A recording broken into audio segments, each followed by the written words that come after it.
Hello everyone, welcome back to my channel রন্ধনে বন্ধন। আজকে বানাচ্ছি দুর্দান্ত স্বাদের একটা নিরামিষ রেসিপি। সম্পূর্ণ নিরামিষভাবে এটা বানাচ্ছি। এটা হচ্ছে কাসন পোড়া ঝোল, তাও আবার ঢ্যাঁড়স দিয়ে। আশা করি আপনাদের ভীষণ ভালো লাগবে। একদম নতুনত্ব একটা রেসিপি, আর বানাতে ভীষণ সহজ। গরম ভাত বা রুটির সাথে খেতে কিন্তু খুব ভালো লাগবে। আর ভালো লাগলে চ্যানেলটিকে সাবস্ক্রাইব করে আমার পাশেই থাকবেন, বেল আইকনটাকে প্রেস করে দেবেন। তো চলুন রেসিপিটা শুরু করা যাক। তো এখানে প্রথমে একটা মশলা বানিয়ে নিচ্ছি। কাসন মানে হচ্ছে সর্ষে, তো এখানে কালো সর্ষে দিয়ে দিলাম, আর দিয়ে দিচ্ছি এখানে সাদা সর্ষে। তো এখানে দু রকম সর্ষে দিয়ে একটু নাড়াচাড়া করে নিচ্ছি।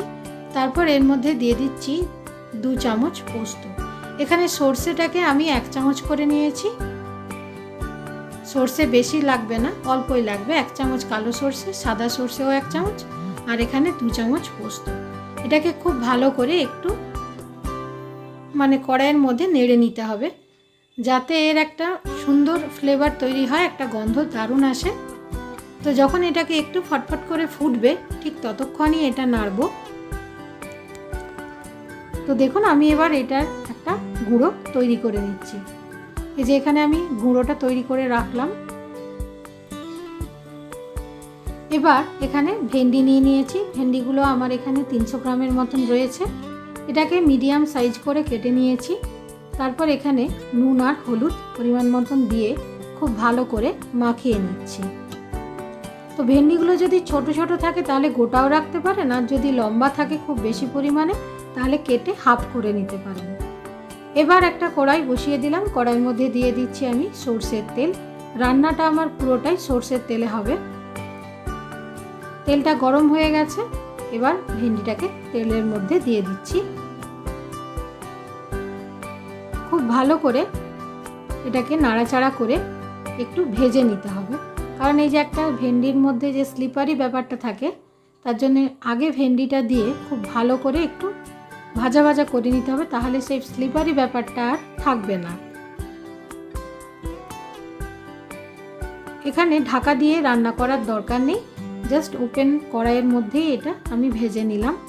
তো দেখুন, ভেন্ডিটা আমার পুরোপুরি প্রায় অনেকটাই ভাজা হয়ে গেছে, আর স্লিপারি ব্যাপারটা একেবারেই চলে গেছে। এরপর আমি এরকম লম্বা লম্বা করে 2টো আলুকে মিডিয়াম সাইজের কেটে নিয়েছি। এবার এই আলুটাও এর মধ্যে দিয়ে দিলাম। আলুটা অবশ্যই দেবেন, তাহলে খেতে অনেকটাই ভালো লাগবে।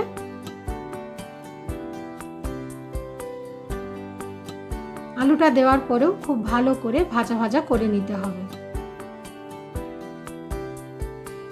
বেশ খানিকক্ষণ একটু ভাজা ভাজা করে নেবার পরে এর মধ্যে দেখুন কালার চেঞ্জ হয়ে গেছে। আমি এখানে একটা টমেটো দিয়ে দিলাম। টমেটোটাও খুব ভালো করে একটু ভাজা ভাজা করে নেব, একটু নরম হয়ে আসবে, ততক্ষণ এটাকে একটু নাড়াচাড়া করব। এখানে কিন্তু আর কোনো মশলা আমি এই মুহূর্তে দিইনি। ভেন্ডির আমার অনেক রেসিপি চ্যানেলে রয়েছে, আপনারা একবার সার্চ করেও দেখে নিতে পারেন রন্ধনে বন্ধন চ্যানেলটিকে। তো দেখুন, এখানে ভাজাটা কিন্তু অনেকটাই হয়ে গেছে, অনেকটা কমে এসছে রান্নাটা, সবজিটা অনেকটাই কমে এসছে। এবার একটা আলাদা প্লেটের মধ্যে এটাকে তুলে নিচ্ছি। পুরোটাই তুলে রেখে দিলাম। এবার কড়াইয়ের মধ্যে দিয়ে দিচ্ছি তেল। তেলের মধ্যে ফোড়ন দিয়ে দিচ্ছি কালো জিরে আর 2টো কাঁচা লঙ্কা। ফোড়নটা থেকে খুব সুন্দর একটা গন্ধ ছেড়ে যাওয়া অবধি অপেক্ষা করব। তারপর যে মশলাটা এখানে গুঁড়িয়ে নিয়েছিলাম প্রথমে, কাসন পোড়ার জন্য যে মশলাটা আমাদের বানিয়েছি, সেই মশলাটা দিয়ে দিলাম ভর্তি 1 থেকে 2 চামচের মতন। তারপর মশলা যাতে পুড়ে না যায় তার জন্য অল্প একটু জল দিয়ে দিলাম। মশলাটাকে কষানোর জন্য এখানে হাফ টিস্পুনের মতন হলুদ গুঁড়ো, নুন পরিমাণ মতন, আর একটু কাশ্মীরি লঙ্কা গুঁড়ো দিয়ে দেব। এখানে অন্য কোনো মশলা দেবার কোনো প্রয়োজন নেই, কারণ কাসন পোড়াতে অন্য কোনো মশলা দিলে খুব একটা ভালো ফ্লেভার হয় না। তার জন্য এই ধরনের মশলাই দেবেন। অন্য কোনো মশলা, গরম মশলা বা ধনে জিরে কোনো কিছুই দেবার কোনো রকম প্রয়োজন নেই। এবার খুব সুন্দরভাবে গ্রেভিটা ফুটে আসলে এর মধ্যে দিয়ে দিতে হবে ভেজে রাখা ভেন্ডি, আলু আর এই টমেটোর মিশ্রণটা। এবার এটা দেওয়ার পরেও খুব ভালো করে একটু কষিয়ে নেব, যাতে মশলাটা সমস্ত কিছুর মধ্যে ঢুকে যায়।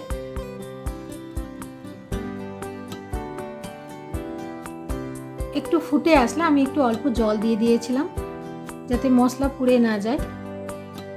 তো রান্নাটা যখন হবে তখন ঠান্ডা জল না দিয়ে অবশ্যই একটুখানি গরম জল সাইডে বানিয়ে রাখবেন, অল্প অল্প করে দিতে থাকবেন। এবার অল্প একটুখানি চিনি দিয়ে দিলাম, তাহলে টেস্টটা খুব ভালোভাবে ব্যালেন্স হয়ে যাবে। এই রান্নাটা খেতে ভীষণ ভালো লাগে, গরম ভাতের সাথেই বলুন বা রুটির সাথেই বলুন, খুব সুন্দর লাগে। যেহেতু অন্যরকম একটা রান্না, তার জন্যে একটু অন্যরকম টেস্ট হয়। এবার এটাকে খুব ভালো করে মিশিয়ে নিলাম সমস্ত কিছু একসাথে। এবার অল্প একটুখানি সময় আমি ঢাকা দিয়ে রাখবো যাতে খুব ভালোভাবে মজে যায়। এই যে দেখুন, খুব সুন্দরভাবে ঢাকনা দিয়ে 5 মিনিট রান্না করলাম। তো তৈরি হয়ে গেল আমার কাসন পোড়া ঝোল নিরামিষভাবে ভেন্ডি আলুর। তো যদি রেসিপিটাকে ভালো লাগে অবশ্যই একটা চ্যানেলটিকে সাবস্ক্রাইব করে রাখবেন, লাইক করে দেবেন, আপনাদের ফ্রেন্ডস অ্যান্ড ফ্যামিলির সঙ্গে শেয়ার করবেন। আবার দেখা হবে অন্য কোনো রেসিপিতে। ধন্যবাদ।